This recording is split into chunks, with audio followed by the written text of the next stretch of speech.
Ce qui est intéressant, c'est que, en apparence, cette pièce ne vaut pas grand-chose et elle semble très légère. Et finalement, il est impossible de la soulever. Il y a 40 ans, on aurait fait une œuvre d'art avec un sac de couchage. Je pense que personne n'aurait compris cette œuvre-là.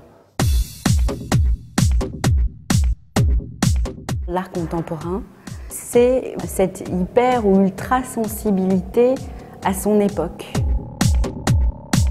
L'art en train de se faire, l'art qui se construit au jour le jour et donc qui est en relation très forte avec l'actualité, avec le monde dans lequel on vit. Il est totalement protéiforme, en lien avec le design, en lien avec les industries, en lien avec le social, avec l'économique. C'est quelque chose qui se passe au second degré. C'est une réflexion, c'est une transversalité.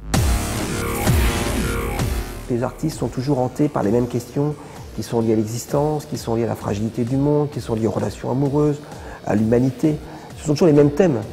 En revanche, ils sont abordés avec une époque qui forcément colore et détermine autrement la création. Il y avait des vrais courants artistiques. Et aujourd'hui, ça explose absolument dans tous les sens.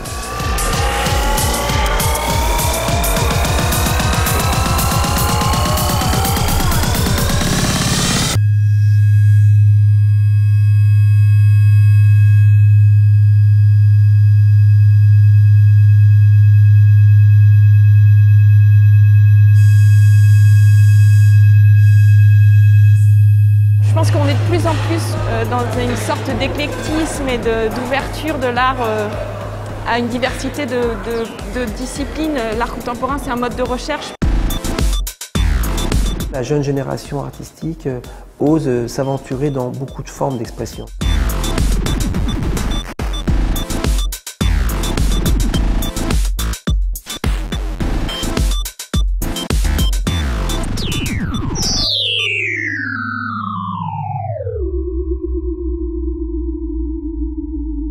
J'utilise le chant, j'utilise les objets, j'utilise les post-it, le dessin, la vidéo.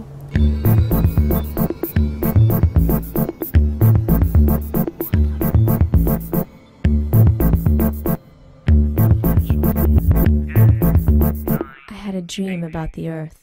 Quelque part, mes techniques sont contemporaines, sont très contemporaines et parlent de mon époque, de ma génération, de mon histoire. Je ne suis pas non plus dans la vidéo, je ne suis pas non plus dans l'art numérique, mais je fais quelque chose qui est un peu, qui est très personnel tout simplement, quoi.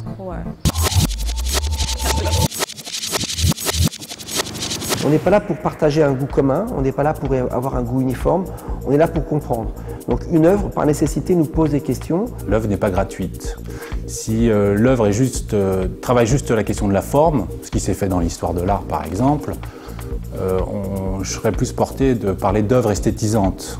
Ce que je recherche le plus possible, c'est d'écouter mes questions intérieures et de trouver la forme qui soit la plus juste par rapport à la question que je me pose.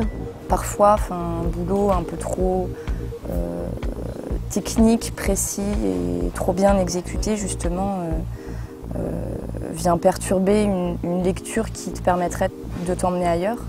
Et inversement. Je pense que la technique, en fait, il faut que ça soit au service d'une idée. Je ne sais pas si c'est vraiment ce que je recherche, qu'on me dise que c'est beau ce que je fais, ou esthétique. En fait, je ne sais pas ce que je recherche. Je pense que c'est plutôt l'émotion qu'on recherche. Si on n'a rien à dire d'intéressant, que ça soit dans le bonheur ou dans le malheur ou dans l'intelligence intellectuelle, alors je ne crois pas que ça donnera grand-chose.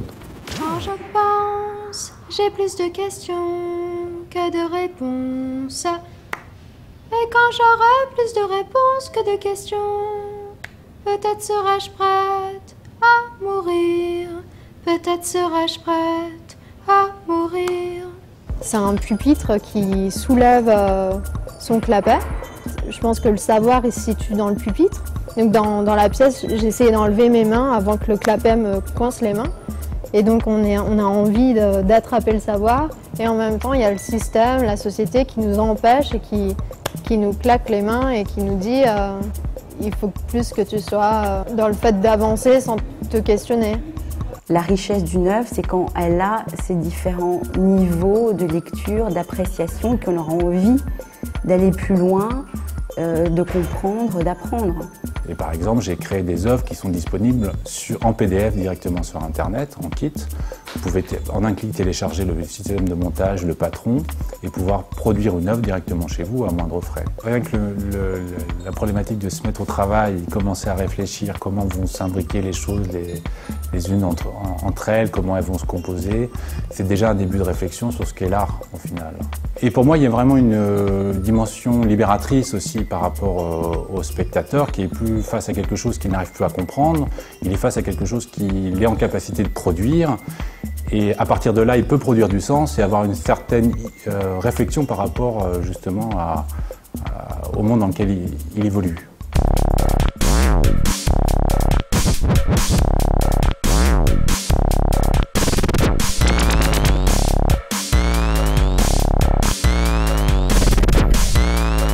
On garde le décor réaliste qui existe et qui est aujourd'hui et on s'amuse à l'intérieur à créer des histoires complètement différentes qui peuvent parfois surprendre. Donc dans le projet Silent Wars, ce qui nous intéressait, c'est de photographier ces grandes capitales mondiales, souvent des hauts spots comme la place de la Concorde ou Times Square, et de les vider totalement de leurs habitants, des voitures, de toute circulation, de tout mouvement, et de rendre comme ça des ambiances un peu fantomatiques, silencieuses, comme on n'a pas du tout l'habitude de les voir. Quelquefois, on a une grande émotion en regardant une œuvre d'art. On a le sentiment de voir quelque chose, alors que l'artiste, lui, l'a fait en pensant à autre chose. Donc, il serait dommage de passer à côté de l'explication de ce qu'avait l'artiste dans ses tripes au moment où il a créé cette œuvre.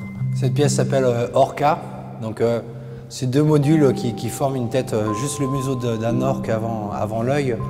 Et c'était simplement un parallèle avec l'aspect souhaité, un peu fantasmé de la carrosserie italienne vraiment parfaite, avec le côté très lustré du poisson qui sort de l'eau et jouer un peu sur cette idée de trophée. Chacun l'interprète à sa manière et c'est ce qui est beau aussi dans l'art, c'est que c'est pas, les choses ne sont pas vues de la même manière par tout le monde, donc ça dépend vraiment de chacun.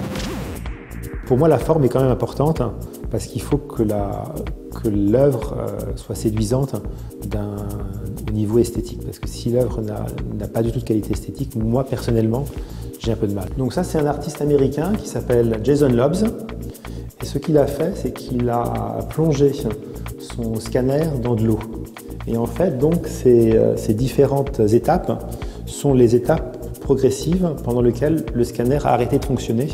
Et il a mis donc ces photographies dans ces espèces de pochettes en plastique qui ressemblent aux body bags dans lesquels on met les cadavres des soldats. Mais au-delà de la mort de son scanner, c'est pour l'artiste un peu la mort de tous les médias dans lesquels les artistes peuvent s'exprimer. Donc en fait, il s'exprime sur la fin de son propre art.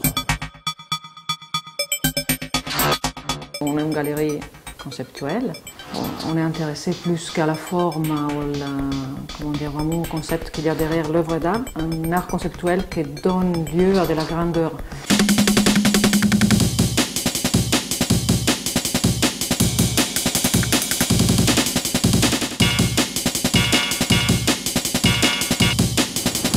Par exemple, la pièce que je présente là, pour mon exposition Yellow River, j'ai fabriqué un environnement, donc un environnement qui utilise la lumière, qui utilise le reflet, donc qui demande au spectateur d'interagir, de se laisser aller dans cet environnement.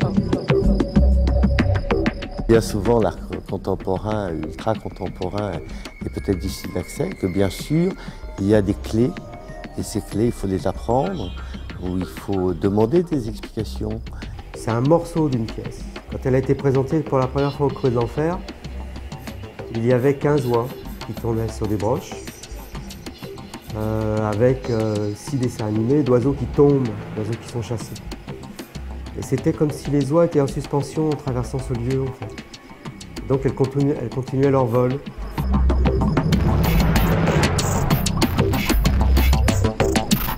Moi je fais de l'art pour moi parce que j'ai besoin de le faire, mais j'essaie de le partager aussi en dehors du milieu de l'art contemporain. Donc j'essaye de ne pas employer des références qui peuvent parler qu'à notre petit milieu. J'essaye aussi de parler un langage commun, de le créer en fait.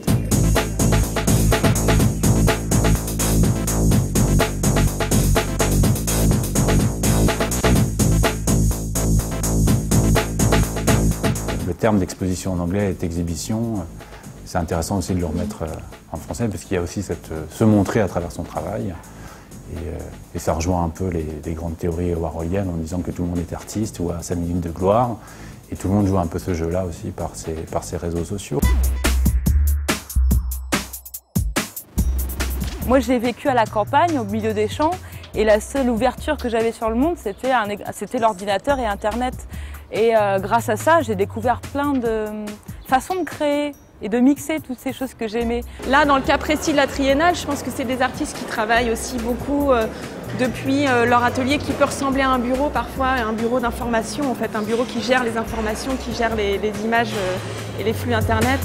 Il y a quelque chose qui est assez fort finalement, que ce soit avec Internet ou finalement ma manière de travailler aussi. Ce qui m'intéresse, c'est le côté transculturel des choses où finalement on peut être chinois et s'intéresser à la culture amérindienne ou venir d'Amérique du Sud et s'intéresser à la danse russe.